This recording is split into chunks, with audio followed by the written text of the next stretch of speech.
പഞ്ചാരക്കൊല്ലിയിൽ രാധയെ കൊലപ്പെടുത്തിയ നരഭോജി പെൺകടുവയ്ക്ക് 7 വയസ്സിനടുത്ത് പ്രായമുണ്ടെന്ന് വിവരം. വനംവകുപ്പ് സ്ഥാപിച്ച 38 ക്യാമറകളിലും പതിഞ്ഞത് ഇതേ കടുവയുടെ ചിത്രങ്ങളാണ്. ഒരു വീടിനടുത്തുള്ള പറമ്പിലാണ് കടുവയുടെ ജഡം കണ്ടത്.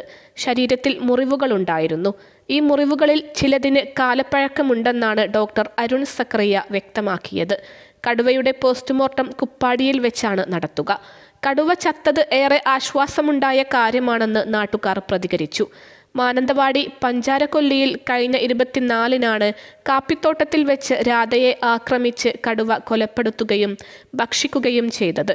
തുടർന്നുള്ള ദിവസങ്ങളിൽ കടുവയെ പിടികൂടണമെന്ന് ആവശ്യപ്പെട്ട് പ്രദേശവാസികൾ ശക്തമായ പ്രക്ഷോഭം തന്നെ നടത്തി. മന്ത്രി OR കേളുവിനെ സംഭവ ദിവസം ജനങ്ങൾ തടയുന്ന നിലയിലെത്തി. പിന്നീട് രാധയുടെ വീട്ടിൽ സന്ദർശനത്തിനെത്തിയ വനം മന്ത്രി AK ശശീന്ദ്രനെ ജനങ്ങൾ വഴിയിൽ തടഞ്ഞു. പ്രദേശത്ത് 48 മണിക്കൂർ കർഫ്യൂ പ്രഖ്യാപിച്ച് കടുവയെ പിടിക്കാൻ ദൗത്യസംഘം തിരച്ചിൽ നടത്തുന്നതിനിടെയാണ് പുലർച്ചെ 12:30 ആദ്യം കടുവയെ കണ്ടത്. പിന്നീട് പുലർച്ചെ 2:30 ചത്ത നിലയിൽ കാണുകയായിരുന്നു.